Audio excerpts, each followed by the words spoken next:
Iran, Israel and America దీనికి సంబంధించిన war ఏ విధంగా నడుస్తుందో మనం చూస్తూ ఉన్నాము. అయితే ఈ నేపథ్యంలోని గత కొన్ని రోజుల క్రితం నుంచి కూడా గోల్డ్ రేట్స్ ఏ విధంగా పెరిగాయో మనం చూస్తాం, తగ్గుతున్నాయో మనం చూస్తున్నాం. అయితే గత వారం రోజుల నుంచి మనం చూసుకున్నట్లయితే దాదాపు 13,000 రూపాయలకు పైగా తగ్గడం అనేది మనం చూస్తున్నాం, అంటే వారం రోజులకి. మరి అయితే ఒకవైపు వార్ ఇంకా నడుస్తున్నప్పటికీ గోల్డ్ అండ్ సిల్వర్ రేట్స్ మీద ముఖ్యంగా ఎందుకు తగ్గుతోంది, తగ్గేటప్పుడు మనం ఇన్వెస్ట్ చేయొచ్చా అని చెప్పి మళ్ళీ కూడా సందేహాలు వ్యక్తమవుతున్నాయి. మరి దీని గురించి మాట్లాడితే వాళ్ళు మనతో పాటు బిజినెస్ అనలిస్ట్ నంది రామేశ్వరరావు గారు ఉన్నారు. సార్ నమస్తే.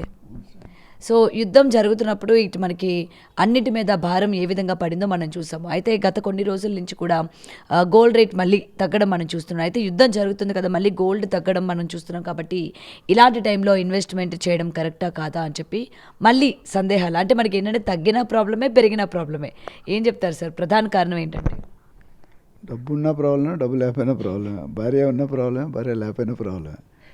ఈ వార్ అనేది దాదాపు 4 రోజులు దాటిపోయింది. February 28th స్టార్ట్ అయింది. Almost more than 1 month, 31st day first. So ఈ 30 రోజుల్లో కూడా యుద్ధం మొదలైనప్పటి దగ్గర నుండి ఇప్పుడు చూసుకుంటే ఫోకస్ డెన్సిటీ పెరిగింది. ఎందుకంటే నువ్వెంత అంటే నేనెంత అనుకుంటున్నాడు. ఇప్పుడు వీళ్ళు కొన్ని కండిషన్ పెడతారు, వాళ్ళు ఒప్పుకోరు, వాళ్ళు కొన్ని కండిషన్ పెడతారు, వీళ్ళు ఒప్పుకోరు.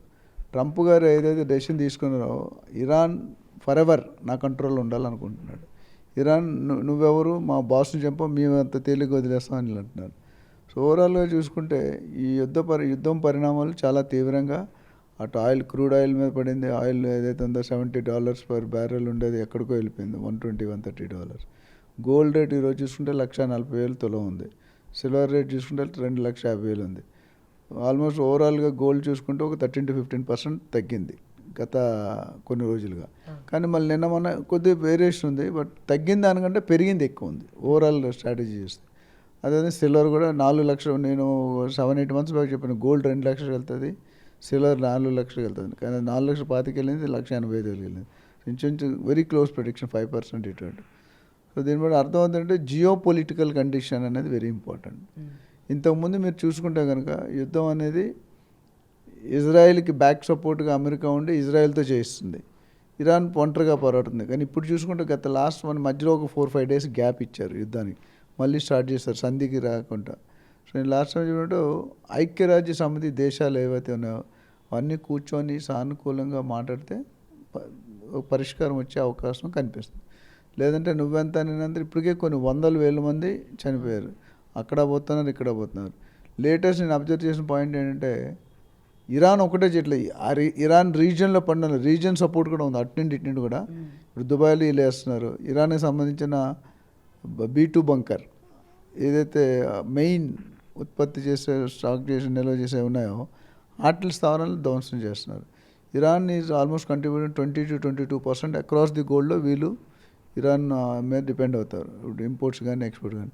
సో ఇరాన్ ఏమంటున్నారంటే మేము చెప్పింది వినకపోతే మేము గ్లోబల్ ఇంటర్నెట్ డిస్రప్షన్ క్రియేట్ చేస్తూ ఉంటాం. అంటే సముద్రంకి కొన్ని వేల అడుగుల్లో ఇంటర్నెట్ కనెక్షన్స్ ఏవైతే ఉన్నాయో అవి ధ్వంసం చేస్తే యుఎస్ మళ్ళీ కొన్ని వారాలు, కొన్ని నెలలు పడుతుంది చేయడానికి. సో ఈ మొత్తం గూగుల్, అమెజాన్, ఫేస్బుక్ ఇవన్నీ ఏవైతే ఉన్నాయో entire thing is depending on that internet cable. So వీళ్ళు already they have stopped the ships of other except India కాకుండా ఏషియన్ కంట్రీస్లో మెయిన్గా ఇరాన్కి, ఇజ్రాయెల్కి సంబంధించిన నావలు ఏవైతున్న పడవలు అట్లా ఆఫీస్ తిరిగి పంపిస్తున్నారు. ఇండియాకి మాత్రం మన ఆల్రెడీ ఒక షిప్ రీచ్ అయింది.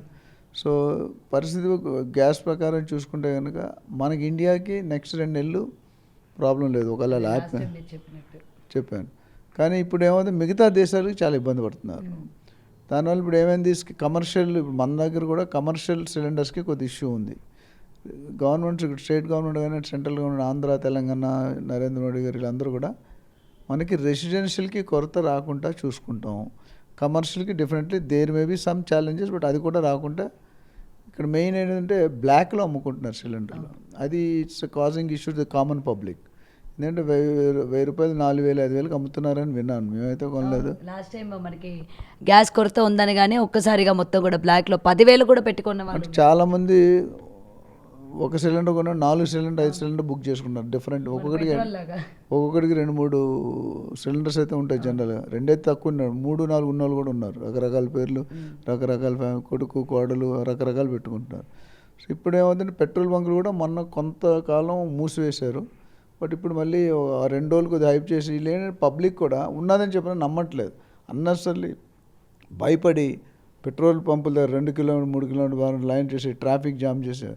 మోడీ గారు ఒక పక్క చెప్తున్నారు ఇవన్నీ కూడా ఫేక్ న్యూస్, హైప్డ్, ఇవన్నీ నమ్మకండి, మీకు పెట్రోల్ పుష్కలంగా దొరుకుతుంది చూపించే. అది కాకుండా రేట్లు ట్యాక్స్ అనేది తగ్గించారు. ఇప్పుడు పెట్రోల్కి డీజిల్కి 10 రూపాయలు 20 రూపాయలు అని తగ్గించారు. అయితే అది తగ్గించినా ఇంతవరకు కస్టమర్కి అయితే పాస్ ఆన్ అవ్వలేదు.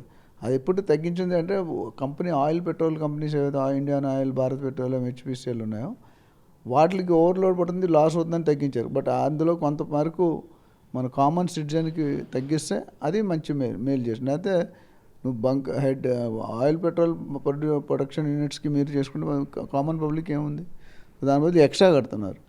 అది ఇంకా వారి ప్రకారం federal reserves bank, federal bank ఏదైతే ఉందో ఆ రిజర్వ్స్ ఇంట్రెస్ట్ రేట్ పెంచేశారు. ఇంట్రెస్ట్ రేట్ పెంచితే ఆటోమేటిక్గా కొద్దిగా ఎఫెక్ట్ ఉంటుంది. వారు కంటిన్యూ అయినా ఆ పైన ఇంపాక్ట్ అనేది ఏముంటుందని చెప్పలేం. As of today gold prices కానీ లేదా ఆయిల్ కానీ లేకపోతే వార్ సిచ్యువేషన్ కానీ ఇప్పుడు రీజియన్ వైజ్ అంటే పక్కన లెబనాన్ ఇవన్నీ ఏవైతే దానికి సంబంధించిన ఏరియాలో పడుతున్నా వీళ్ళతో పాటు వాళ్ళు కూడా సపోర్ట్ చేసి వాళ్ళు కూడా అటాక్ చేయడం మొదలుపెట్టారు. అది యుద్ధం ఆగే సూచనలకి పరిణామం కాదు, యుద్ధం పెరగడానికి పరిణామాలు. సో ఇప్పుడు మన లాస్ట్ టైం చెప్పి ఇరాన్ కొన్ని హక్కులు అడుగుతుంది, మేము ఎంత కోల్పోయాము, దానికి కాంపెన్సేషన్ ఇవ్వండి, మా రాజుని చంపడానికి మీరెవరు, ఎందుకు చంపారు, నెగోషియేట్ ఎందుకు చేయలేదు, అట్లానే మీరు కమిట్మెంట్ ఇవ్వండి మాకు, మేము మళ్ళీ యుద్ధం చెయ్యను, మీరు కమిట్మెంట్ ఇస్తే కాదు ఆల్ ఇంటర్నేషనల్ కంట్రీస్ సమక్షంలో రైటింగ్లో ఇవ్వమంటారు. అది ఈజ్ నాట్ రెడీ. ట్రంప్ పెట్టే కండిషన్ ఆయన పెడుతున్నారు, వీళ్ళు పెట్టే కండిషన్.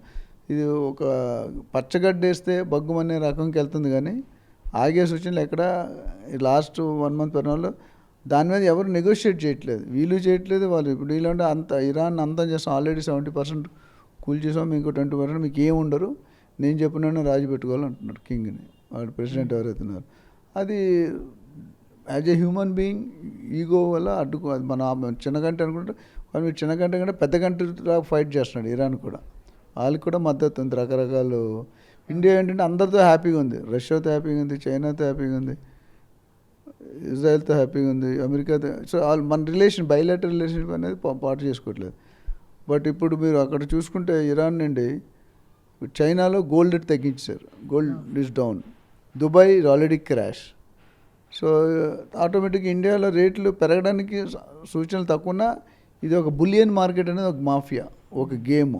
సో దాన్ని ఎప్పుడు పెంచుతారు, దానికి మీరు చూడండి ఎవ్రీ 15 రోజులు పెడితే మధ్యలో 3-4 రోజులు తగ్గుతుంది. సో అది ఎవడు ఊహించిన స్టేజ్లో నాన్ ప్రిడిక్షన్ అంటే ప్రిడిక్ట్ చేయలేకపోతున్నాం. వాళ్ళందరూ అనుకుంటే నేను ఒకప్పుడు చెప్పాను, ఇప్పుడు సెంట్రల్ గవర్నమెంట్ బడ్జెట్ తయారైతే ఎవరికి వెళ్ళాలి, ప్రెసిడెంట్కి ప్రైమ్ మినిస్టర్కి వెళ్ళాలి, కానీ ఆ ఇండస్ట్రియలిస్ట్కి వెళ్తుంది. ఇప్పుడు చాలామంది అంటారు అదాని ఇంత పైకి వెళ్ళగొచ్చాడు, అంబానీ ఇంత పైకి వెళ్ళగొచ్చాడు, అది అండర్స్టూడ్. అక్కడ వెళ్ళి వాళ్ళకి కావాల్సిన ప్రాజెక్ట్ పెట్టుకుని తర్వాత గవర్నమెంట్కి ఓకే అవుతుంది. అట్లా అయిపోయింది. గోల్డ్ మార్కెట్ కూడా ఎవరైతే 10-20 మంది ఉంటారో వాళ్ళు they are trying to control and regulate.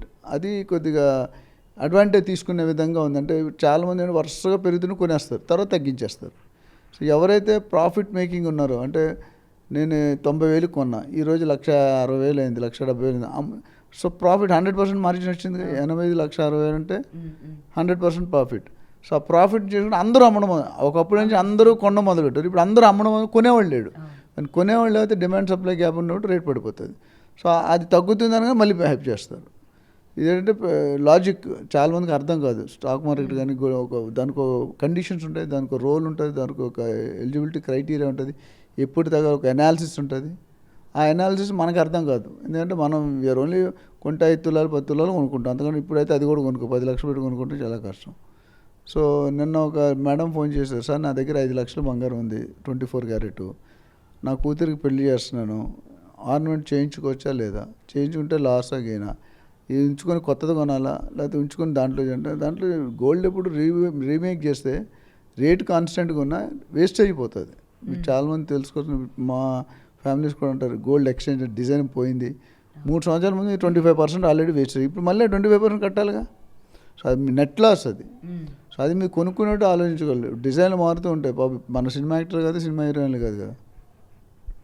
కానీ కొత్త కొత్త రకాలు వేసుకోవాలని కోరుకుంటుంది. తీసుకోవాలంటే దానికి కాస్ట్ ఉంటుందమ్మా.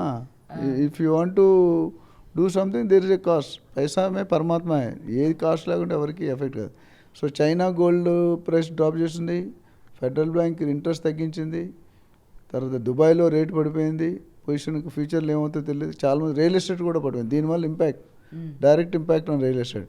వాళ్ళు ఎవరైతే గోల్డ్ రేట్ తగ్గింది they are trying to go to the US bonds. మన ఇండియాలో కూడా బాండ్స్ ఉంటాయి. సో బాండ్స్ మీద వెళ్తున్నారు. స్టాక్ మార్కెట్ వైపు కొంతమంది కన్ను తిప్పారు డైరెక్షన్. ఇవన్నీ ఓవరాల్గా చూసుకుంటే not good at the moment. ఎవరికి మంచిది కదా. అటు ఇరాన్కి కానీ అమెరికాకి కానీ ఎంత పెద్దోడైనా వీళ్ళు చివరి క్షణం వన్ డే T20 మ్యాచ్లో ఉంటుంది. లాస్ట్ బాల్ వరకు చెప్పలే ఎవడు గెలుస్తాడో గెలడం. దాని లాస్ట్ 1 బాల్ 6 runs కొడతారు. ఒకసారి 1 బాల్ 12 runs ఉంటే ఒక వైడ్ వేసాడు, ఇందులోనూ కొట్టాడు అందులోనూ కొట్టాడు. So it is very difficult. But నాకు తెలిసి ఓవరాల్ సమ్మరీలో చూసుకుంటే కనుక there can be some more drop in some more time. ఇప్పుడు ఇమీడియట్గా 5,000 10,000 నా ఎస్టిమేషన్ అంటే 90,000 to 1,10,000 ఒక 5,000 ఇటు సెట్ అవ్వచ్చు. సిల్వర్ కూడా 2 లక్షల దాకా వచ్చే అవకాశం ఉన్నాయి. సో కొనుక్కునే వాళ్ళు ఎవరైనా ఉంటే until unless very urgent compulsory నా పెళ్ళి ఆగిపోతుంది, కొంపలు మునిగిపోతానే చచ్చిపోతానంటే తప్ప జస్ట్ ట్రేడింగ్ కోసం సింహం నవ్వింది కదా అని ఫోటోగ్రాఫ్ తీసుకోకూడదు. పెరుగుతుంది కానీ కొనుక్కుంటే చేతులు కాల్చుకుంటారు. సో కొనుక్కునేటప్పుడు ఒక అనలిస్ట్ ఎవరైనా మాలాగా చాలామంది ఉన్నారు, అడ్వైస్ తీసుకోండి.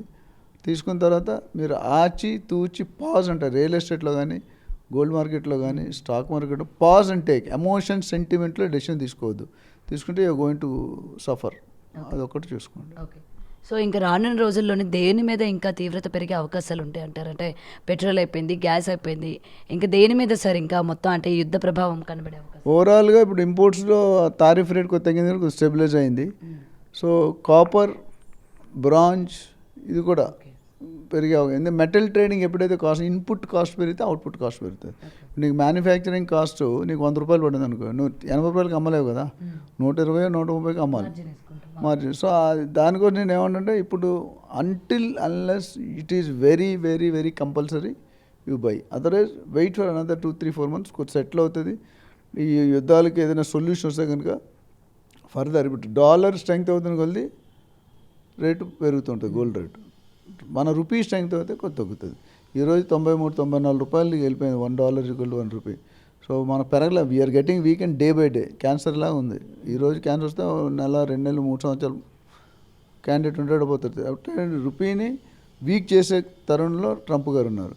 మోడీ గారు నుంచి మన రూపీని స్ట్రాంగ్ చేయడానికి ఆలోచన చేస్తున్నారు. So definitely there is a win situation వస్తుంది. ప్లస్ ఆల్రెడీ మోడీ గారు కూడా ట్రంప్ గారితో మాట్లాడడం జరిగింది. ఆ మధ్యలో బ్రేక్ ఇచ్చింది. Maybe some negotiation behind the screen is going on the screen వచ్చినప్పుడు definitely there be some result అని నేను అనుకుంటున్నాను. థ్యాంక్ యూ అమ్మా.